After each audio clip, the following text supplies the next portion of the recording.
Nnamdi Kanu. It's just government that try to sabotage this movement. And government is supposed to call everybody in order so that they know what is the problem. These people are never carry arms. They never carry stone. They never carry stick. They just agitating, protesting from the beginning. From Onitsha to Asaba, from Oka to Enugu, from Umuahia to Aba, from Okigwe to Owerri. They never ever carry anything. Government is because of all these things, and it can never solve the problem. The violence and sabotaging it can never solve the problem. It started before Ojukwu. There is that agitation before Waziri. Sorry about that, Jerry. Good morning. Hello, good morning. Welcome. Yeah. Itodo. Yes. Those are our brothers from Southeast. What's your name, sir? What the other man said before this one. What is your name, sir? About Nnamdi Kanu issue. What's your name, sir? I'm supporting, sir. What is your name? My name is Mr. Ojo. Go ahead, Mr. Ojo. Yeah, I'm supporting Nnamdi Kanu because now the time of this thing that's coming up between federal government and Nnamdi Kanu, that is when they introduce crocodile, crocodile water for face, crocodile water. Sorry about that. Let's get to some of your messages right now. Do well to include your name and your location. We're streaming live on YouTube and Facebook at Nigeria Info Abuja.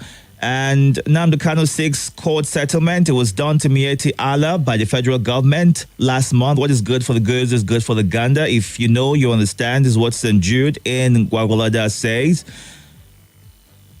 All right, St. Jude. And Emeka in Dawaki says, can Nigeria host the president on a presidential media chat to attend to questions bordering on economy and security? Also, Francis Namani from Amanguns in Enugu State says, on River State crisis, I urge the governor and Wike to swallow their pride and come to a roundtable settlement for the interest of the masses. May God help us. My advice for the people of Kano and River State is for the gladiators to allow peace, because the way things are going, if care is not taken, it may snowball into something we're not praying. Emefiele and his co-travelers should not go unpunished because so many Nigerians died with the way they were punished, is what Oludade Abiodun ends his message with.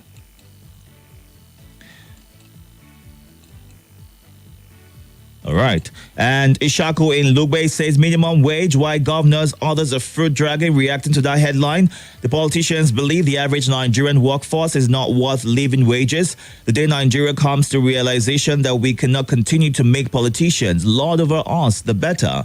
The political class should also be placed on minimum wages. So why will the political class be paid same amount across Nigeria, but the same political class will be telling Nigerians they cannot pay minimum wage to workers? Politics in this part of the world seems to be an easy way to enrich individuals, not a call to service, you say? Nigerians will surely overcome. Ishaku in Lugbe sharing his thoughts right there.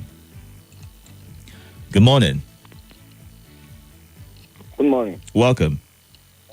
Itodo, my name is KK. Welcome, KK. Please go ahead.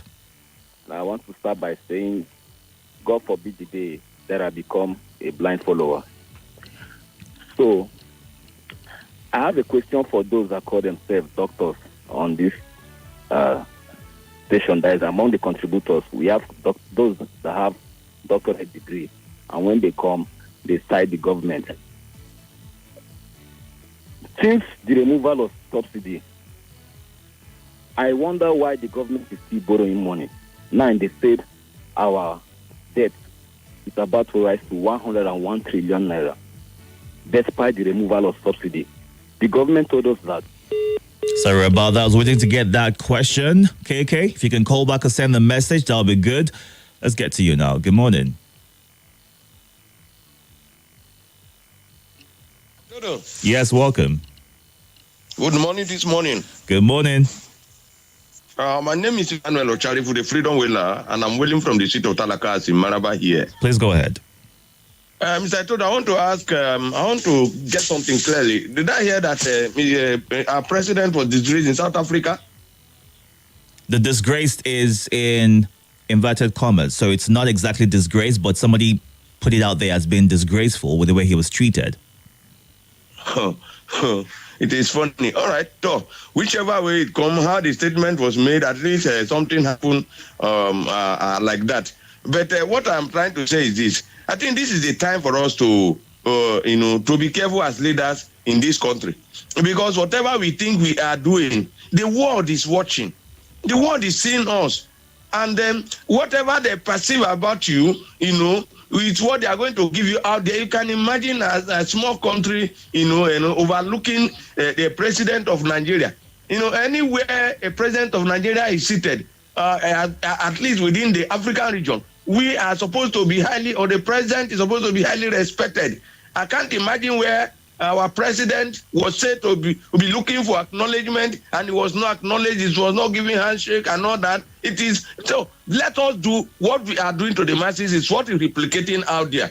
Let them continue, and they will continue to say thank you.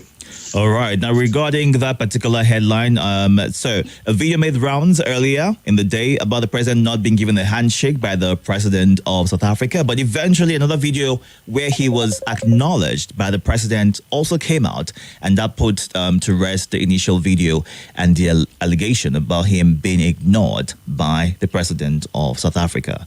Let's get to you now. Good morning. Yes. Welcome. Obasanjo, your connection is not exactly clear. Do you want to change your positioning? Let's see if that helps. I can hear you, but it's still distorted. I have to let you go. Sorry about that. Good morning. Hey, Itodo, I'm back. What's your name, sir? KK, I'll give you 30 seconds. Let's get to the question you were going to ask doctors.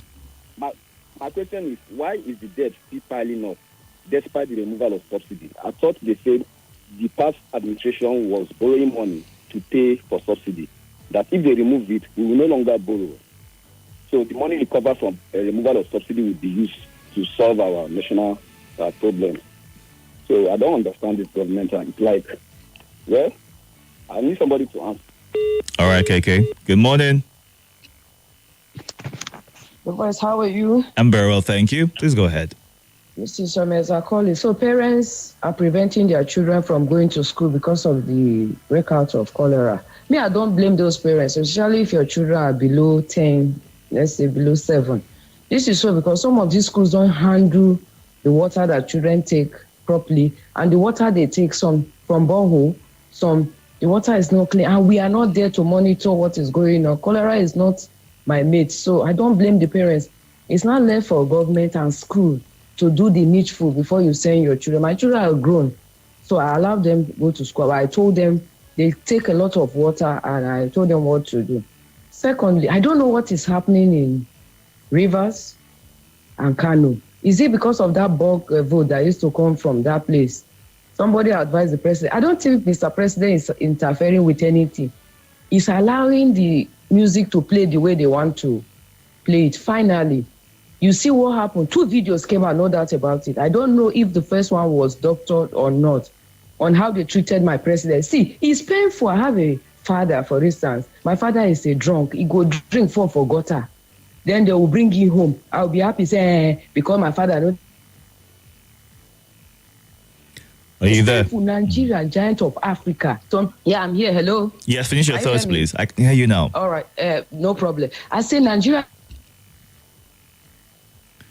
So I assisted this South Africa that you are seeing. They will not treat my president anyhow. I will be celebrating. It's painful. The first video I saw the way, and Mr. President in his usual way, he was calm. The man passed. Then the second video, true, the man greeted him well. Whether it's damage control or not, it doesn't matter. But my pain is we should treat self well so that other people will treat us well.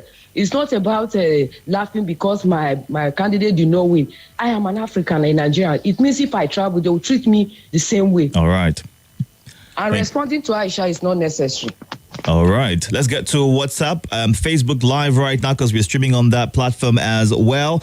And Emperor Malinga Audio says, federal government, please slow down on this borrowing while abundance can inheritance. Thank you for joining the live. Dr. Mrs. Unma Lebara in Norway says, God's love for our country inexplicable, immeasurable, and boundless, so much as if ours is the only country he created. Think of the myriads of natural resources he bestowed on us, our very clement environment, no earthquakes, no hurricane, no volcanic eruptions. Yet, we introduced this land of divine blessings, such plagues as human quakes, economic tsunami, dog-eating dog culture, and so on. May God have mercy on us. And also Francis Namani from Amanguns in Enugu State. The federal government should kindly release Nnamdi Kanu unconditionally for the interest of our democracy, peace, and tranquility to the southeastern zone. His continuing incarceration has been crippling our economy as a result of happenings in the region. And Obunike Paul says borrowing up and down by this government without tangible effect. Lanre Ajayi Koka, as the court decides on the Kano Emirates today, I'm hopeful Sanusi will emerge victorious. No state of emergency in Rivers State, please. Fabara's caretaker committee chairman should be allowed to function. He's on the right side of the law. God bless you. And Fubara has learned so fast from Wike, the jungle has matured, is what St. Jude Onyeka Aswanya says on Facebook. A good time to pause right now, go on a break. At 7 o'clock, it'll be time for the news, and afterwards, I'll be back to get more of your reactions to the headlines. Do all to stay tuned. This is Nigeria Info.